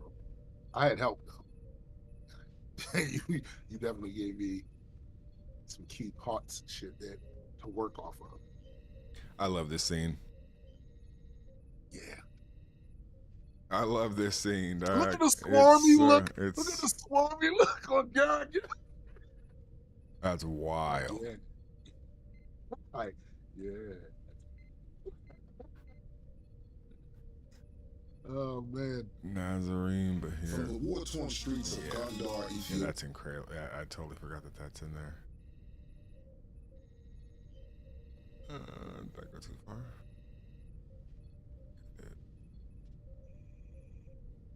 There's another page with her on there. Oh, you talking about Malari? Yeah, I think there was this page where she. That's the last I think we saw of her, where she was injured. So okay, so from Malari's perspective, I guess right here. So from Malari's perspective, she has no idea what has happened. She was captured when Gray sent his team off. He sent Quinn, Emmett, and Malari off in 3 different directions with the master datas of the backup of Verifex, right? This machine that he was building. And we basically have it to where she has data on her stored within her body, right? But she has no idea what Gray's fate is. The last time we saw her and him together, they had that scene in issue 1, and that was it. So we don't know. She has no idea what the rest of and they're essentially, they work together. They're colleagues. They're pretty close. They all at least get along. You saw them sort of squabbling, but I mean they're still pretty damn close. So yeah, that's going to be Chaos doesn't know what happened to Lord Entropy either. right. Yeah, her perspective is she doesn't even know that he's well, quote unquote, he's been considered dead yet, right? Right. It's going to be, listen, guys, we have a lot of this already worked out, so we try not to give spoilers and shit like that. But it's going to be real interesting. And one of the things I like about how we decided to do all of these issues was that we didn't stay locked into one storyline. There are several storylines going on all at once here. And the ability, when I saw that we had the ability to jump in and out of storylines and still keep everything in the right continuity and things, that changed everything for how we decided to write the book. Mm-hmm. It changed everything. And I like doing it this way. And I'll probably be doing it this way for other titles as well, when there is a cast that that has many working parts. Yeah. To me, even though the book is Extropy and Entropy is, the main characters are Gray and Malik, but to me, Malari and Chaos are every bit as important to the story. Oh yeah. As Gray and Malik is. Oh yeah. Every bit. Oh yeah. They are the second half. Yeah. That's the second half. Yeah. What's interesting about what you said is that when we say Extropy and Entropy, people think Gray and Malik. Mm-hmm. Right. I think Malari and Chaos. Right. Right. So that story will become more central to the concept of Extropy and Entropy as a storyline, as you begin to see Malari and Chaos work more closely together, and that develop, because that friendship or that bond is raw right now. They don't really know each other. The first time she recognized her, I think, was right before they escaped, which was that's not in this issue, is it? That's an issue. No. It's an issue 1, 2. 2. Okay. I remember. I know. So yeah. It's in there. So she didn't recognize her when they were torturing her. Right. I know there's no smart panels here, but yeah, right here. Yeah, smart panel or something somewhere. Man, crept in there somewhere. Yeah. He's like, but she did say she looked familiar, right? That you look familiar, and of course she looks familiar, because she works alongside with Gray, and I'm certain. God damn, I love Majesty. I know, right? Dog, just being able to see art is so crazy. So she comes in, she's like, by the mothers. So do you want to explain what she means by the mothers? Yeah, so that is a phrase. It's actually a religious phrase in the entropic culture. You see, they worship 3 goddesses, known as, in their language, the Kral Vorga, but you would translate that as the mothers of the abyss, the Oblivion mothers. Basically, they believe that they were created by the Oblivion mothers from the remains of a galaxy-sized dragon named Gargog, which explains their ferocity and different things of that nature, about their aggression and all of that. Basically, dragon spawn. That's how they see themselves. So the mothers, they are the ones that gifted them doom. They gave visions to certain early prophets they considered to be prophets, like Kenna Ray, which caused the whole religion from that point, the Order of Kenna Ray. Yes, I have that entire story of how all that took place too. Just haven't put that shit out yet, right? But yeah, so these mothers she's referring to, that's what she's referencing. So the way somebody would say in like the United States, my God, that sort of thing. That's like what that phrase is for the Entropics. The mothers. Sometimes you'll hear them go by Gargog, but sometimes you hear them go Drazak, which is basically like fuck, right? Because they do have a language. So it's funny you say that, because when A.O. Gray says he curses in Entropic, and I'm sure it bothers the shit out of his fucking contemporaries and shit, you know what I mean? Yes. I can imagine Gray on the Extropian homeworld in the conversations with other Extropians who don't have the same affinity towards the Entropics. Right. And he starts using cursing in their language. They probably hate that shit. Yeah. They probably hate that shit. I mean, from their perspective, it's just like, bro, why are you? Yeah. Right. But yeah, this is a great scene, I feel like. I love that scene. It goes into this other thing about who has ultimate command in the Entropic Empire, because like you have a situation where it's like, captain of the ship, Captain Zeral, and you really don't meet him as much. I think you have a couple of scenes with him, but they know she's the princess, and they're talking to her like she's fucking nobody. Yeah, because the rules is as follows, bro. She's serving on that ship princess or not, she's under Zeral. Princess or not, you're serving on that ship because that's chain of command. Right. We're not the captain of that ship. He's the captain of that ship. Right. And the tribals don't really play that shit. They don't. But in this case, though, her knowing who the fuck she is, she sees them clearly breaking laws that her father put in place. And that's when she snapped into the, hold up, whoa. We don't do that anymore. We don't do that. My father signed that accord over a century ago, right? That this was going to stop. This is actually part of the treaty. This is all part of that treaty they did with the council. I can't be doing this shit. I can't be doing this shit, right? Mm-hmm. So she sees this as disrespecting her father. That's how she sees this. Yeah, this is this, and I like how he drew her face all beat up right here to kind of sell the injuries, right? Because then it's like, oh yeah, Chaos is like, well, let's get these wounds attended to, and then of course her back is turned, right? Which, okay, call back, right? This where rabbit hole reading comes into play, right? Because like, call back. Malik once told Gray, Extropy and Entropy, once told Gray that he questions Malari's close quarter combat acumen. Right? Now, I want you to soak this in because this is one of those things where it's like you're in an in-tight closed room. There are 2 Reapers there, and you have to full-grown Reapers, right? And she is still, compared to them, a child. You know, like she is not grown into her adult sort of bodies per se at this point by entropic standards or whatnot. So you would think like, okay, but her training at Kenare and her training by her grandfather and her training by her father and her training by the Sin Majir and like all these different people that she's sparred with. She has her martial arts instructor name is Tiber. So listen, she can squabble. She can scrap. She can squabble, right? She got mad squabbles. All right, so but this is great though, because I feel like she senses it and she's like, yeah, dog, it's not going down. If you think this shit is going down. That panel with her eye, she cut her eye back. I know these motherfuckers ain't. But this also gives you a clue.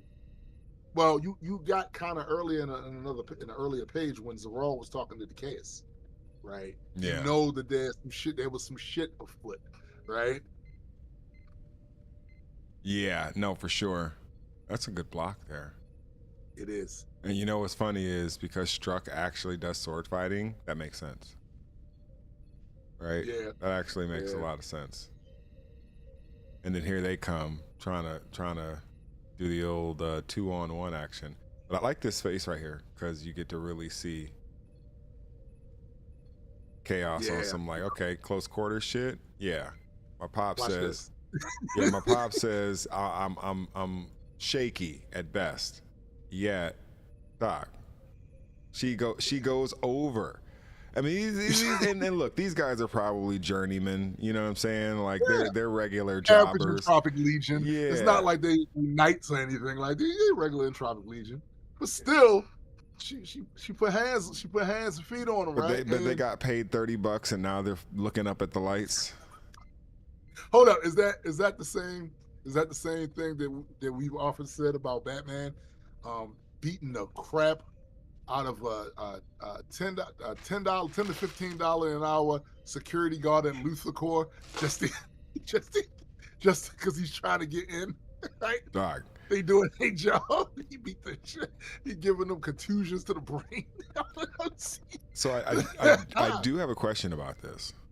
Yeah. At what point does Chaos say, okay, I'm going to use lethal force? As soon as they try to attack it, like when you look at the dialogue. So this is lethal from the word go. Yeah, from go, because you hear how offended she sounds. Mm-hmm. That they would attack a scion of the throne, like that's crazy talk. And on top of that, they say Zeral, whatever. Then she told him she's going for the kill when she said, "I'll put his head next to yours." Like, it's up now. It's up. Yeah, I love this scene of her right here. Yeah, I have some there's some stuff. I think I'm gonna get Joseph to do some audio about the specific fight scene here, because things I know about what inspired him to do that scene should really be in that book. Yeah. As, extra content. Yeah. Yeah, It's really interesting too. It's really interesting of how he decided to do that particular sequence, that fight scene sequence. Yeah, it's really interesting how he came to the decision to draw it that way. Well, he knew also. Well, he knew, and I don't mean to cut you off, but he knew also that this was a callback to the first issue, the close quarter combat thing, and so she goes over, right? She goes over in the handicap match. Technically, it was a tag team match, but Malari was. That the next time that happens, though, it'll be really nice because we can have almost a callback to that incident in the. Hell that'd be interesting, right? That'll be really interesting. Hell yeah! Yeah, I like that idea. So then we start getting their relationship developed, just starting off where you start to have this banter back and forth between them, right? You know, and you kind of see whatever forming. And then, of course, back in the ring, they're selling. It's selling hard. They're selling hard. Selling hard. I love that scene. So she sits her down in the chair. Like I always, it's like, sit here, don't die. Like, yeah, it's like. And you know there was supposed to be another line there that I took out. And I think I'm gonna say that too for extra content. There's supposed to be another line there. Oh yeah. That Malari says, yeah. There's supposed to be another line there. She says, but I took it out. Yeah, that's dope. She gets over to a panel. And as you can see, I want you guys to pay attention to the technology of the Extropians here. Very smooth walls. Notice that? Yep. It's a reason for all of that. And we're going to get into it, but it's a reason for all of that. Very sparse, right? It looks very sparse. We're going to get into all of that. I love this look on her face. Determined. It's a great panel right there.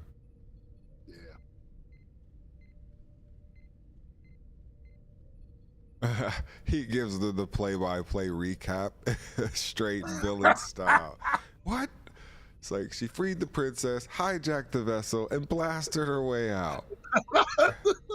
What? Tells her all to target that Extropian ship and destroy it immediately. Yeah. I could totally hear him saying that. What's crazy too is like, you would think if they did have their weapons up, he would have just killed Chaos right there. Yeah, facts. As soon as they came out of the ship, bam! But we already established her ship's weapons were down early on in the previous issue. The ship she's on was down. That's why they were leaving the field of battle. Look, we know how to do this, bro. Like, listen, y'all, relax. We got this. We got this. I love this cover right here. I totally forgot that this cover was here. Oh my goodness, bro.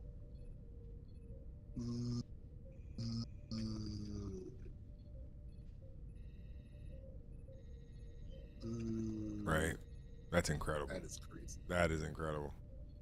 Yeah, that's probably the best take on Malari I've ever seen. Me too, bro. She looks amazing right now. That's incredible. Yeah. I also like this one. What's going to be even better when Malari, there's going to come a point in the storyline. It'll start in this first arc and continue onward. When Malari learn how to scrap, man, and then that look on her face is going to be more predatory. Like, yeah. Not no shit, right? Beat your ass out here.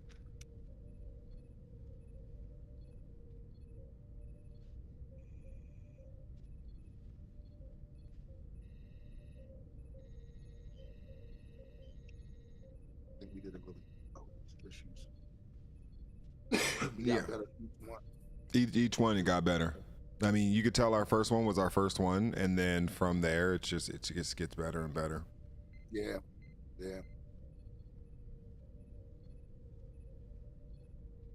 And this is what I mean by the presentation, bro. Like being able to have all of these assets available for the user When we did the interview was an indie comic relay. Um, One of the things we talked about was how, for years, most of this stuff got left on the cutting room floor. You did not have access to it unless some writer or artist decided to do like a sketchbook of his early concept stuff, and then you would get it this way. Now you have access to all that shit. Use our platform, you have access to all of that. And this also, and one thing you said earlier too about the way this changes things, whatever it does, because now instead of omitting a lot of that stuff and not collecting that, publishers will want to collect that shit now so they can have this experience. Right. Yeah. I mean, I feel like you said earlier, instead of touching physical comics, don't get me wrong, people will do that, but they'll probably do that once with an issue that they don't want to open and have one that they'd never open, and then use this to actually experience the detail of the story and everything. It's a good point. You don't use this in lieu of getting a physical copy. You use this because you don't want that physical copy damaged. So you grab the physical copy, you put that away nice and secure in your collection, and then you go on Majesty Reader and you read it that way anytime you want. And you don't gotta worry about the oils in your skin ruining the paper. You don't gotta worry about the air damage just from it being out in the air. You ain't gotta worry about nothing.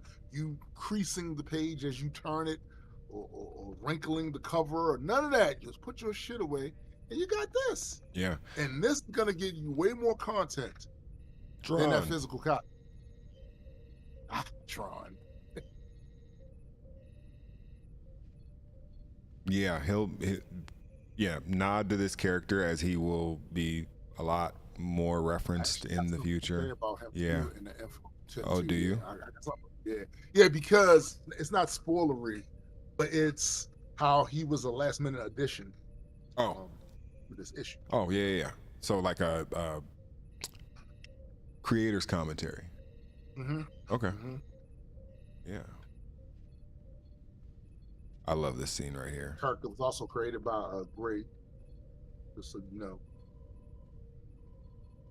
Doc, that is incredible. So ill. Did you do sound with that? I think sound did come with it.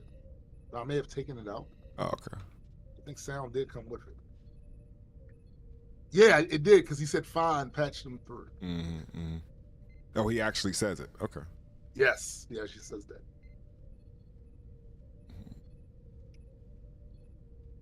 He went to Ravi for explanation. I know, right? Right, well. Yeah, I forgot what the hell we called. Yeah, the shock on his face is crazy. I forget what we called this guy. Fucking his species. I have no clue. It's definitely enough. If you guys have questions in the chat about this sort of stuff and want to have that discussion, we did sort of revamp our Majestic Comics Discord so that we can have these conversations a little bit more in detail and stuff like that, because there's gonna be so many properties. I'm just like, look, we need a place for that. Facts. It's gonna be a lot of IPs. Everyone's gonna have their favorite. It's not always gonna be the same. Some people might favor the all-woman war. Mm-hmm. People might favor Singularity. Mm-hmm. Might favor District, SPJ's District and shit. Mm-hmm. So it just depends. Techno Mystica. Right. It just depends. You know? Yeah. No, it's a lot. What are you working on after this? I'm doing some hiking. Get my hiking in. Yep. Because it's supposed to rain later on too, so I'm trying to get that in before it does that stupid shit. And then after that, I'm going to eat, and I'm going to work on doing some of the more info videos and shit. All right. Well, shit. If you're in the office, I'll drop through. Absolutely, bro. All right, brother. Peace. Yep. All right, everybody. I will see you guys later. I'm gonna jump off of here and shit, man. I need to get some food and run a couple errands. So yeah, Majesty on deck. Like, you guys will most likely get access within GU testing access pretty damn soon. so we can test and make sure shit's working the way it's supposed to before we scale up. So yeah, I will talk to you guys later. Peace.